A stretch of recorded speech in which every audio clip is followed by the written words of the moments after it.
Hi, my name's Hartnell. I'm a Year 11 student in Stella College in Manly, and I'm talking to Wing Commander Mike Allport. Mike, thank you for your service to the Commonwealth and for sharing your story here today.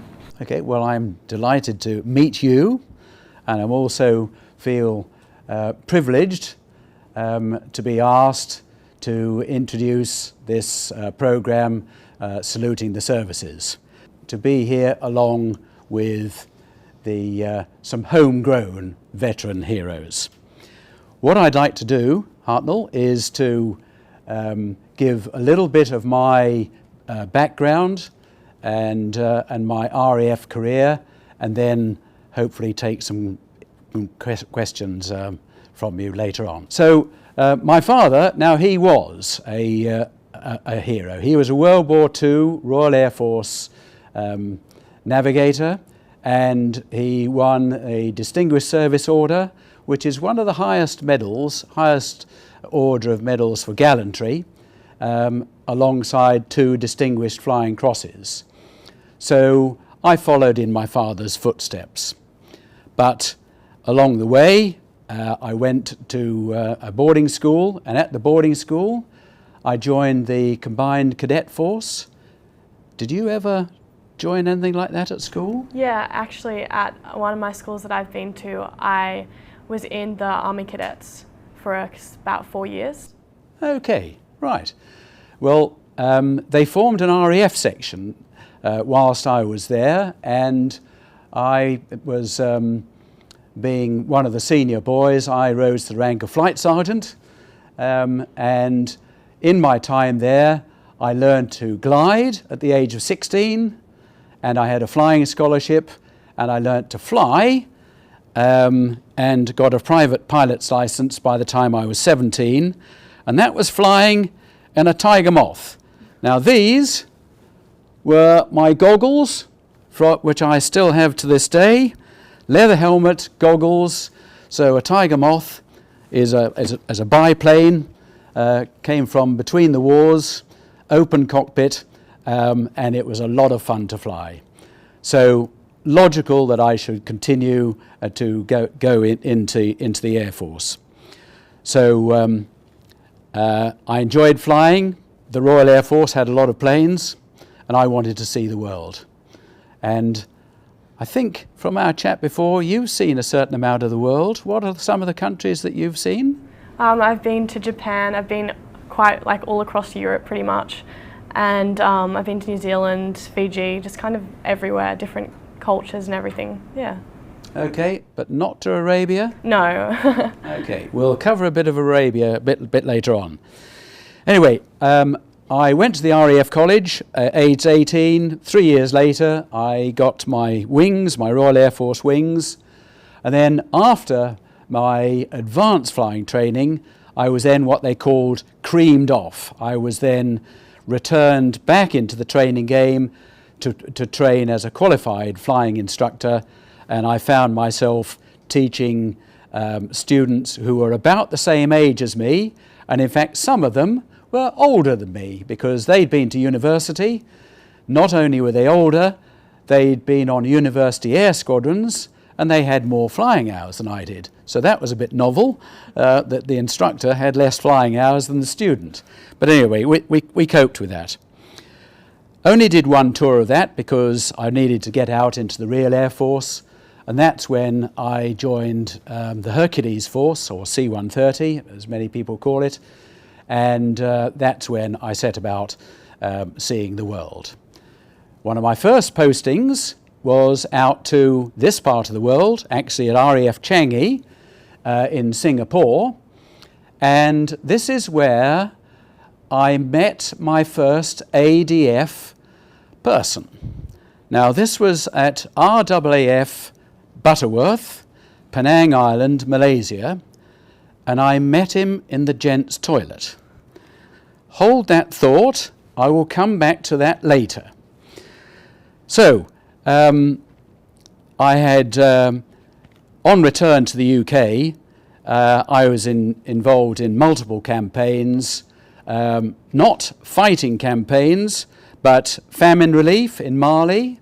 I took the first Royal Air Force aircraft into Timbuktu.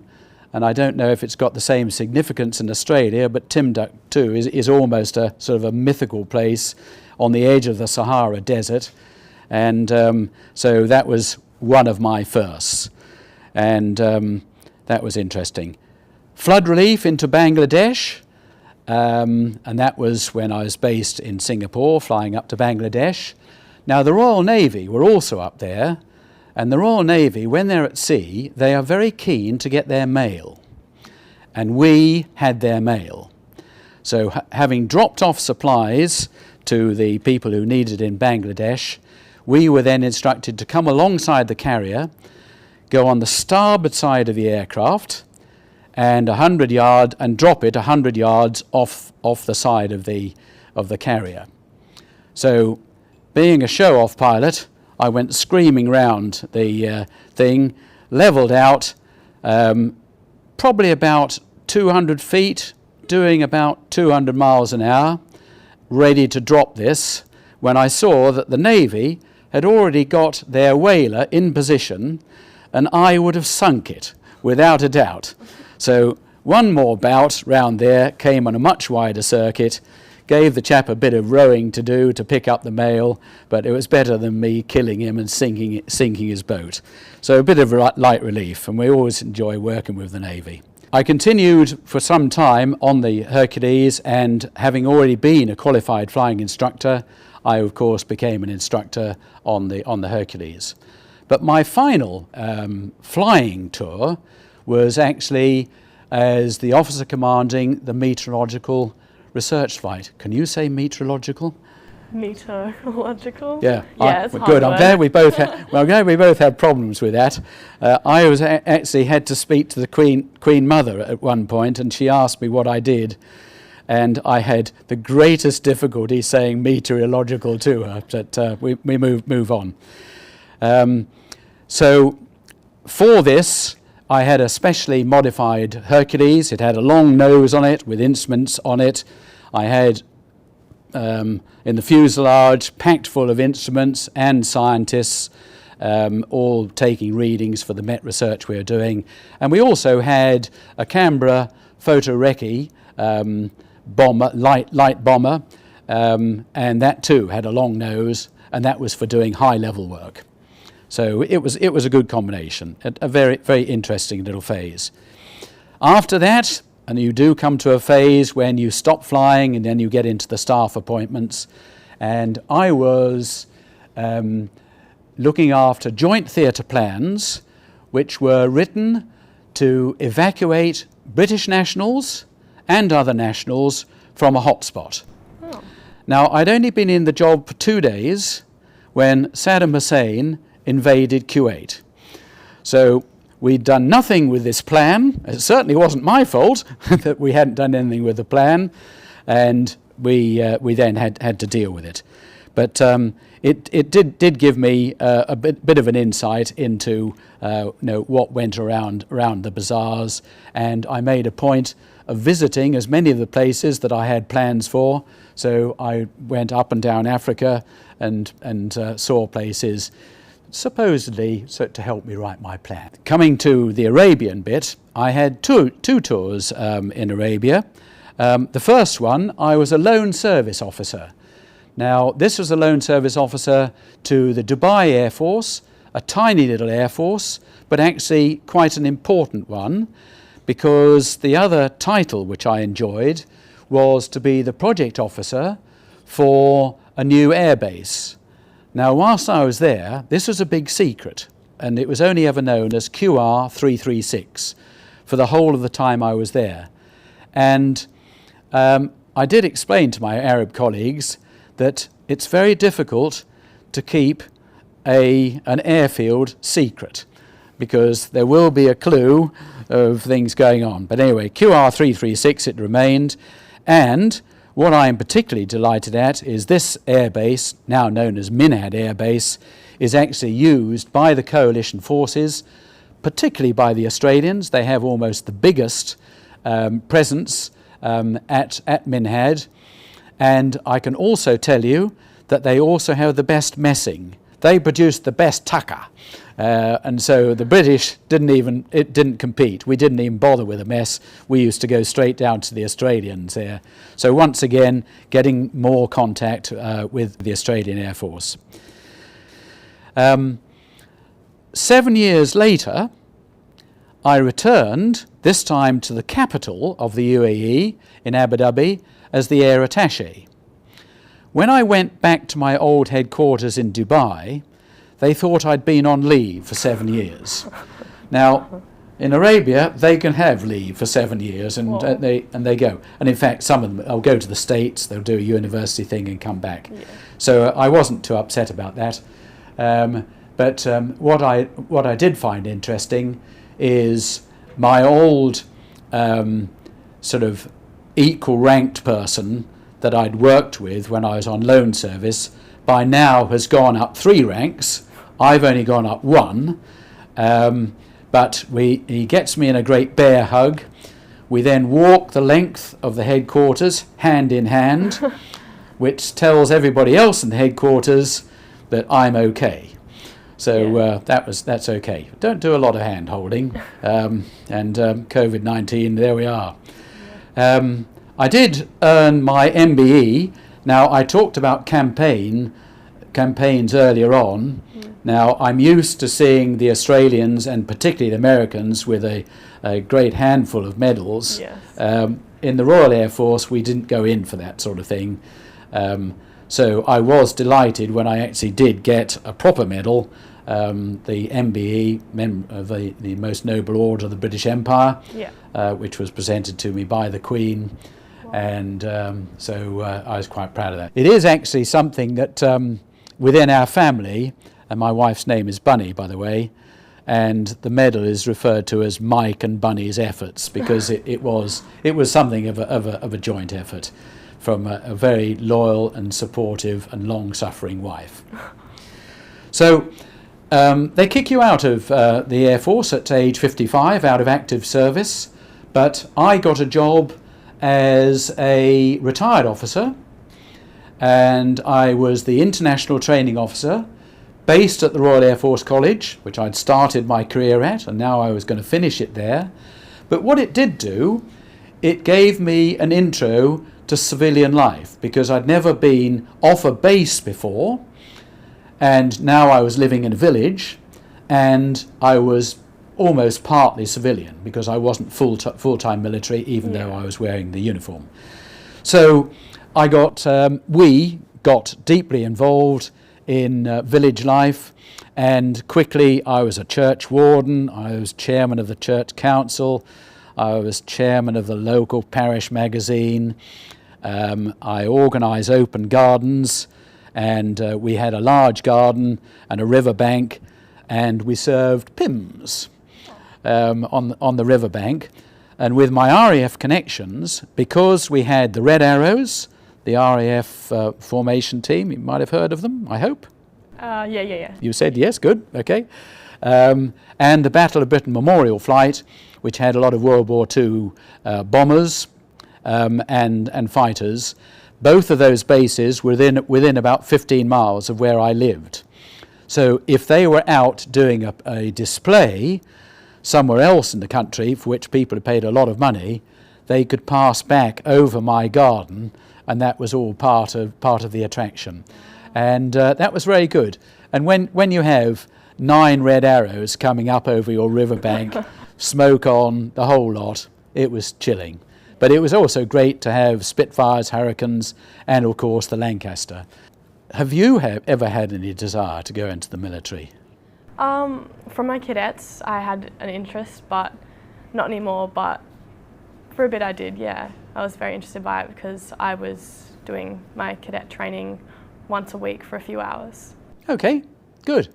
Well, I'm very happy to take any questions you may have. I'd love to ask some questions. So do you have any particular memories from your long flying career that you would like to share with us? Right. I particularly liked and respected paratroopers. Now, anybody who jumps out of a moving aircraft there's got to be, okay, I'll just say that commands my respect. But there was a particular time when the loadmaster, and the loadmaster is also the dispatcher for paratroopers, and he turned up on the flight deck and he said, "I'm sorry, Captain, I forgot my teeth." And I thought, I don't mind that for me, but he's going to be the chap in front of the paratroopers shouting this lot out. But anyway, I don't know how he got on, but the main thing is there's a red light comes on, there's a green light on, and then he's there to help them push them out of the door. But it was one of those lighter moments. Bring your bloody teeth. Sorry, excuse me. But another trip which I thoroughly enjoyed, when the Queen was going to open the Commonwealth Conference in Lusaka, she needed a bag carrier. Right. Now, when the Queen has bags, the Queen has bags. So we had a separate aircraft for the bags, and that was me in my Hercules. So we picked up the bags at Dar es Salaam. We went down to Malawi, which was the first stop, and the Queen was then going to follow in a Royal Air Force VC-10. We were met by a very excited ground personnel, said, "Can you tell us which sort of VC-10 it is?" And I said, "It's a VC-10. And then happily my engineer knew more about these things than I do, and he said, "No, it's a Super VC-10. I said, right, because what they needed to know is to get the height of the steps right. So we didn't want the Queen having to leap down 2 or 3 feet or to climb up. Anyway, the engineer had the work, and it went up, and the Queen came down, and that was absolutely fine. We had a number of other interesting things as we went around, because we were sort of on protocol. We were being looked after just like the Royals were. But we did get, when they brought the bags back from the first time, the leading footman said to me, "We've lost one of the bags." Oh, no. And I thought, I've only had them for 24 hours and I've lost a bag. And anyway, we looked under the cargo netting, and sure enough, there was this sort of attaché case with ciphers on it and that sort of thing. And we said, "Is this it?" "Ah, yes, that's it." And I said, "Was it important? Did this have the tiara in it or anything like that?" I said, No, it's got maps of Scotland in it." Oh. And I said, "Maps of Scotland?" He said, "Well, they're planning for the next trip. She goes back from here and goes up to Balmoral." But there we are. I had not lost one of the Queen's bags. But the other thing is we did pick up a lot of the things where they were given gifts. And so there were spears, there was shields, there was all sorts of things. That's why we needed my Hercules to take all these extra bags back. So that was a bit of fun. Can you give any examples of how different military life is to civilian life? Right. I think the biggest thing is that you sign up for what you're going to do, and you're trained for what you're going to do. And this may mean that you're putting not only your life, but also those under your command on the line. So that goes into the brain. And the example that I can think of where it wasn't my own example, but when we were retaking the Falklands, we had the Special Air Services, the SAS, and they were holding regular briefings with the designated Hercules crews who were going to take them down to the Falkland Islands. And this was all top secret. I can talk about it now because it's a sufficiently long time ago. Yeah. But when you're Special Air Services, you are going to take risks.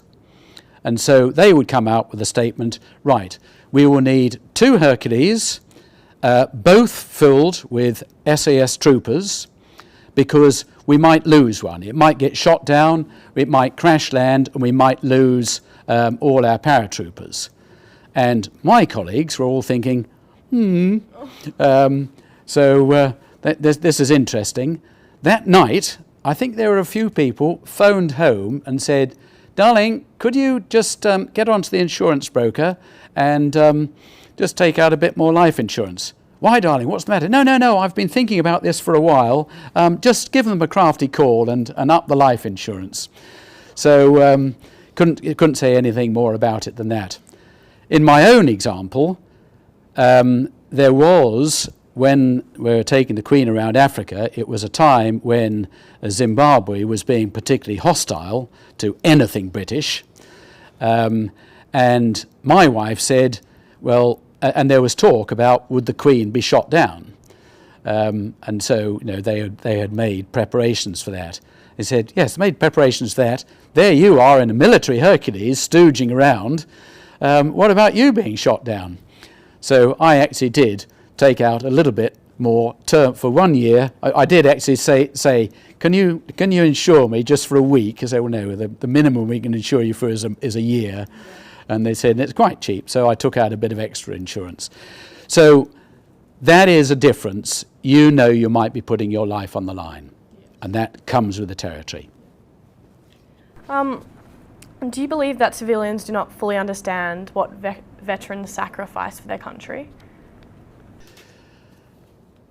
I think part of that I've already put into the previous answer, and perhaps an infantry soldier would be able to give a better insight into that, because he can actually see the person that he might have just blown someone's head off.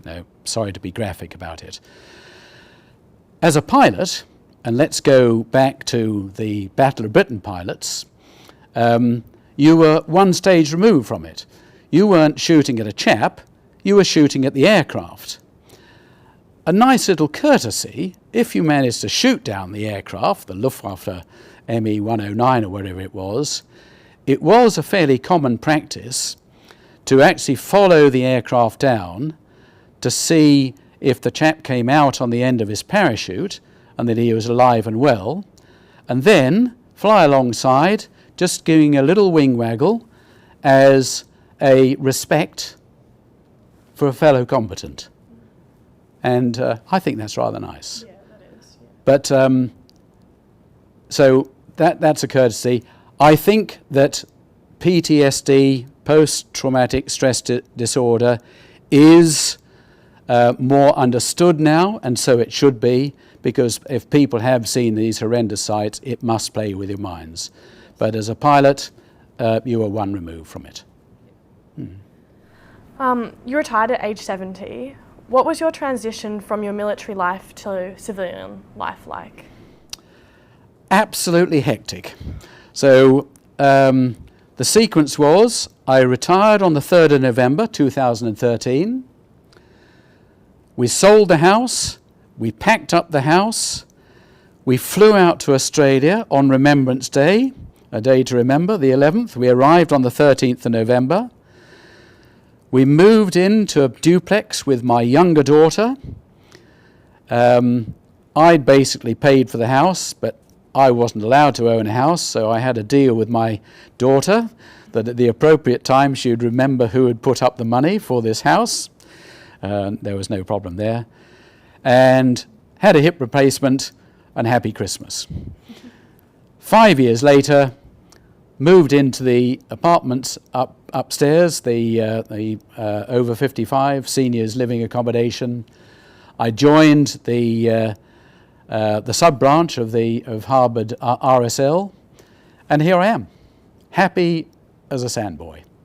Right, so mention of meeting up with this pilot in the toilet. Actually, we met outside, and he was in the Australian lightweight flying suit, and I was in my Royal Air Force, and we only have one weight of suit, and that's for a temperate climate. And bearing in mind that I was based in Changi, you've been through Singapore. Yes. What's it like there? So hot. Hot and sticky. So he was based down in Melbourne, where every now and again it gets a little bit colder, And so we swapped flying suits. So that's why we went into a gents' toilet. So just to put that to right, in case that's been worrying you. But now I'd like for viewers to sit back and enjoy the stories of the other genuine Northern Beaches veterans, ADF veterans, as we salute their service. Thank you very much, Hartnell. Thank you. Thank you.